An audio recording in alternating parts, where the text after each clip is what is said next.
पंका briefings में आपका स्वागत है। आज हम बात करेंगे रशिया यूक्रेन वॉर को अंडरस्टैंड करेंगे माइंड मैप के हेल्प से। हालांकि ये जो टॉपिक है काफी लंबा टॉपिक है। When I took the topic in security course it was a long topic, लंबी क्लास थी ये, but I will try to encapsulate the topic in the time given to me so that you can understand the basic things जो Russia Ukraine war से रिलेटेड है, क्योंकि ये एक ऐसा युद्ध है जिसने पूरी दुनिया को हिला दिया है। ये एक ऐसा युद्ध है जिसने क्वेश्चन मार्क्स खड़े कर दिए हैं इकोनॉमी को लेके। टॉक्स आर देयर, बात करी जाती है कि क्या अगर रशिया यूक्रेन युद्ध चलता रहा, इजराइल हमास चलता रहा, तो will this can get converted into the next world war? क्या ये नई स्टार्ट है आपके कोल्ड वॉर एरा की? तो मल्टीपल चीजें निकल कर आई हैं रूस और यूक्रेन के युद्ध में।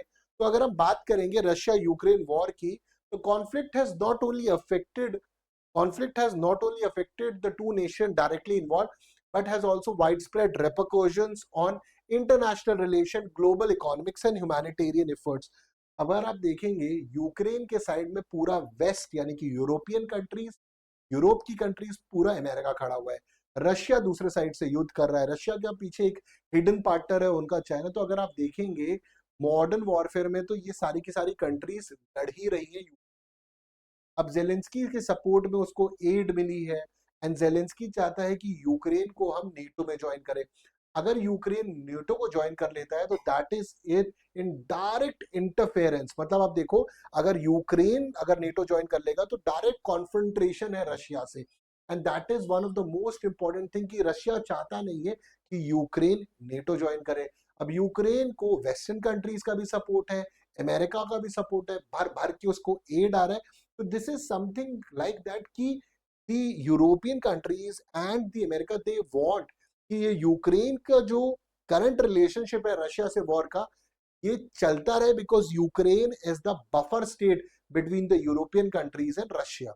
अब आने वाला वक्त ही बताएगा इसमें क्या होता है। तो ग्लोबल रेपरकशन इसके ये इकोनॉमिक पे रेपरकशन हो गया है, क्योंकि जो ऑयल और गैस का मार्केट था या और ऑयल और गैस निकलती थी उस पर क्वेश्चन मार्क उठ गए हैं, क्योंकि ऑयल और गैस यूरोपियन मार्केट आपका रशिया से बहुत लेता था, बट सैंक्शंस लग गए रशिया से तो वो ले नहीं पा रहा है।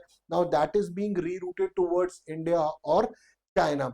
अब ह्यूमैनिटेरियन तो I think you are very well aware कि जब इतने सारे लोग मरते हैं या फिर इतनी सारी ट्रेजेडी हो रही है तो इसमें क्या होता है, फिर सारा का सारा पैसा आपका ह्यूमैनिटेरियन एड पे जाता है। रशिया और यूक्रेन का जितना भी पैसा है वो सारा सारा डिफेंस स्पेंडिंग की तरफ जा रहा है। तो these are the things which I am talking about, widespread repercussion और international relation, global economics and humanitarian affairs. और मैंने आपको Russia China no limits partnership पढ़ाई थी। तो वो जो नो लिमिट्स पार्टनरशिप का भी एक बहुत बड़ा रीजन रशिया यूक्रेन वॉर है। जस्ट बिफोर 24 फरवरी 2024 को जब रशिया यूक्रेन वॉर स्टार्ट होती है, उससे जस्ट थोड़े दिन पहले ही चाइना के साथ नो लिमिट्स पार्टनरशिप करी जाती है, जिसमें कोई भी प्री डिफाइंड बाउंड्रीज नहीं है, because Russia knew that they will need a very good, अच्छा इकोनॉमिक पार्टनर जिसके साथ ट्रेड करा जा सके, जिसके साथ डील करी जा सके, जो रशिया के इंफ्रास्ट्रक्चर में पैसा लगा सके। तो इसीलिए चाइना की जरूरत थी और इसको हमने पिछले टॉपिक में कवर करा था। तो आप देख रहे हैं ग्लोबल जियोपॉलिटिक्स कैसे चेंज हो रही है। इंडिया की मैं बात करूं, India is trying to balance Ukraine and Russia. Russia हमारा एक बहुत पुराना हिस्टोरिकल पार्टनर रहा है, उसके कंटेक्स्ट के अंदर इंडिया ने यूएन में काफी एब्सटेन करी है, वोटिंग में पार्टिसिपेट नहीं करा है। यूक्रेन को भी हमने बोला है कि हम पीसफुल रेजोल्यूशन चाहते हैं। Even the statement came from the prime minister that towards Putin that this is an era not of war but for economy and other things. तो रशियन अगर मैं वॉर की बात करूं, तो Russia Ukraine war escalated dramatically in February 2022 is a continuation of long standing conflict जो 2014 में start होता है, और 2014 में स्टार्ट होता है जब क्रीमिया को ऑक्यूपाई करता है रशिया। अब एक्चुअल में 1991 is the time basically disintegration of, अगर मैं रशिया की बात करूं, दैट इज द टाइम जिसमें ये पूरा का पूरा यूक्रेन का इशू निकल कर आता है। और यूक्रेन की अगर मैं बात करूं, चलो आपको एक और चीज दिखाता हूं यूक्रेन के कंटेक्स्ट से। Why Ukraine is important to Russia? It shares cultural and linguistic rights in language ties, not rights ties, most powerful country in Soviet Union after Russia, hub for commercial industries, factories and defense manufacture, provides access to Black Sea, crucial connectivity to Mediterranean Sea, यानी geography के हिसाब से भी important है, economy के हिसाब से भी इंपॉर्टेंट है, और कल्चरल तो टाइज थे। खासकर जो आपका डॉनबास का रीजन है वहां पर तो बहुत रशियन सपोर्ट है, इसीलिए पहले उसी एरिया को रशिया ने ऑक्यूपाई भी करा था। तो अब यूक्रेन के बहुत अच्छे संबंध रहे हैं रशिया से पास्ट में।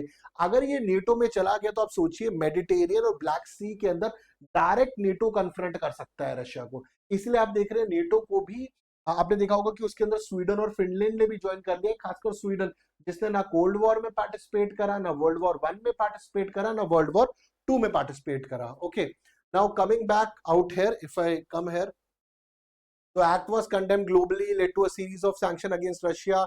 Conflict reignited in 2022 when Russia launched a full-scale invasion of Ukraine, leading to severe consequences on multiple fronts. अगर हम जेनेसिस की बात करें तो यूक्रेन का जो इंडिपेंडेंस है उसे 1991 में इंडिपेंडेंस मिला है।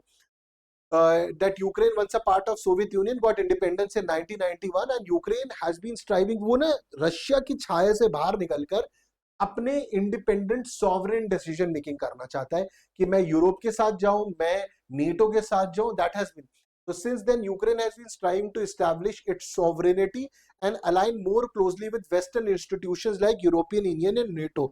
The point is that EU से ज्यादा रशिया को प्रॉब्लम नहीं है, ट्रेड है, बट नेटो से है। बिकॉज अगर नेटो उसके फ्रंट वॉल पर आ गई, फ्रंट डोर पर आ गई, तो फिर डायरेक्ट कन्फ्रंटेशन हो सकता है। ऐसे बॉल्टिक्स में तो वो घुस ही रहे स्वीडन और फिनलैंड के थ्रू।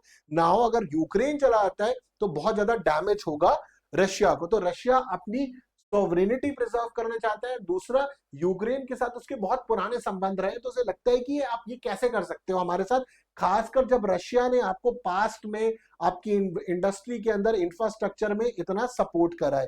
तो इसी में आपके यूक्रेन में पहले विक्टर यांकोविच रहे थे, जो इन सारी बातों को कि यूक्रेन को यूरोप की तरफ जाना चाहिए, नेटो की तरफ जानी है, इन बातों के अगेंस्ट थे। बट इवेंचुअली वहां से खदेड़ दिए गए और उसके बाद आप देख ही रहे हैं जेलेंस्की का तो यही मानना है। तो this shift has been perceived by Russia as a threat to influence in the region, और उनको लगता है कि Ukraine is being used by the west to, ताकि वो अपने नेटो के एजेंडा में सक्सेसफुल हो टू काउंटर रशियंस। ओके, तो इन्वेजन फरवरी 24 को स्टार्ट हुआ आपका।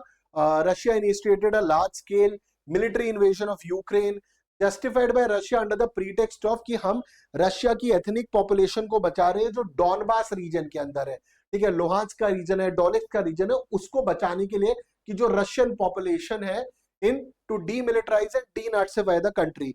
डीमिलिटराइज, जो बाकी सारी फौज वहां पर आ गई है, फौज की इक्विपमेंट आ गई है अगेंस्ट रशिया, उसको हटाने के लिए रशिया का एजेंडा है। और रशिया ने इसको, रशिया अपनी तरफ से डीनाज़िफाई कहता है। वो कहता है कि यूक्रेन के अंदर जो लोग हैं या जो सरकार है उनकी नाजी मेंटालिटी है, नाजिज्म वाली मेंटालिटी है, और इसलिए ये हमें हक मिलता है कि हम यूक्रेन से इस नाजी मेंटालिटी को खदेड़ दें। इंटरनेशनल लेवल पे इस डीमिलिटराइज और डीनाज़िफाई को रशिया का प्रोपेगेंडा बोला गया है। ऑब्वियसली अब जो उनके अगेंस्ट है वो तो यही बोलेंगे कि उनका प्रोपेगेंडा है अपने मिलिट्री एक्शंस को जस्टिफाई करने के लिए। तो these claims have widely disputed and condemned bye international community. सबसे बुरा हाल हुआ है ह्यूमैनिटेरियन इंपैक्ट का। तो आप नॉर्मल यूक्रेनियन सिविलियंस की बात करें या रशियंस की बात करें, मारे गए हैं दोनों ही केस में बहुत बुरी तरीके से। ह्यूमैनिटेरियन क्राइसिस है, यूक्रेनियन डिस्प्लेस हो गए, many Russians have been killed, thousand of civilian soldiers have lost their lives, severe destruction, Mariupol, Kyiv, Kharkiv. आप सोचिए इन सिटीज को दोबारा बनाने में कितना ज्यादा पैसा खर्च होगा। उसी में अगर हम आगे बढ़े, sanctions imposed on Russian bye western nation. उन्होंने सोचा है सैंक्शन इम्पोज करेंगे और रशियन इकोनॉमी डूबेगी। एक्चुअली वो डूबी ही नहीं, Russia made money through oil and gas with various countries selling it there. Impacted global markets, ये बहुत बड़ी प्रॉब्लम हुई है क्योंकि यूक्रेन जो है बहुत ज्यादा वीट का प्रोडक्शन करता था, बेचता था, इक्विपमेंट्स बेचता था, काफी सारी चीजें थी। यूक्रेन के अंदर इंडियन स्टूडेंट्स भी आते थे मेडिकल के लिए, रशिया में भी जाते थे। अब क्या हुआ, पूरी ग्लोबल इकोनॉमी डिसरप्ट हो गई है, उस पर इजराइल हमास वॉर हो रही है, तो रेड सी क्राइसिस हो गया है, तो महंगाई बढ़ रही है, ग्लोबल इकोनॉमिक स्लोडाउन की तरफ हम जा रहे हैं, लोग इन्वेस्टमेंट करने से डर रहे हैं। तो ओवरऑल इकोनॉमिक माहौल सही नहीं है दुनिया का। So Europe is facing an energy crisis due to dependency on Russian gas, increased prices and push towards alternative energy resources, renewable energy resources. अब alternative energy और renewable energy में काफी ज्यादा पैसा लगता है। Disruption of global supply chains, particularly in agriculture. Disruption of global supply chain, वो तो होगी ना अगर दो जगहों पे युद्ध चल रहा है इजराइल हमास में, तो जो आपका सी लाइंस ऑफ कम्युनिकेशन होता है वहां से अगर कोई शिप जा रहा है तो उसको डर लगेगा, सामान आराम से मूव नहीं हो पाएगा। तो Ukraine is a major exporter of wheat and other grains. अब वो व्हीट कहाँ से होगा, तो एक्सपोर्ट कहाँ से होगा अगर वो युद्ध में लगे हुए। तो these are the major problem, these are the major economic consequences, humanitarian impact जो हो रहा है। अगर इसी में हम देखें इंटरनेशनल रिस्पॉन्स में, वेस्टर्न नेशन तो obviously they are criticising the response, जो actions of US. Some countries are calling for peace and negotiation like India, China. China जो है वो ट्रूस की बात कर रहा है, बट वो रशिया ने जो एरियाज को ऑक्यूपाई करा है उसके बारे में बात नहीं करता। United Nation actively involve in humanitarian efforts, limited ability to mediate resolution. Okay, तो यूनाइटेड नेशन तो मुझे काफी डिफंक्ट ऑर्गेनाइजेशन लगती है, ज्यादा मतलब ज्यादा सिर्फ बातें हैं, होता कुछ नहीं है।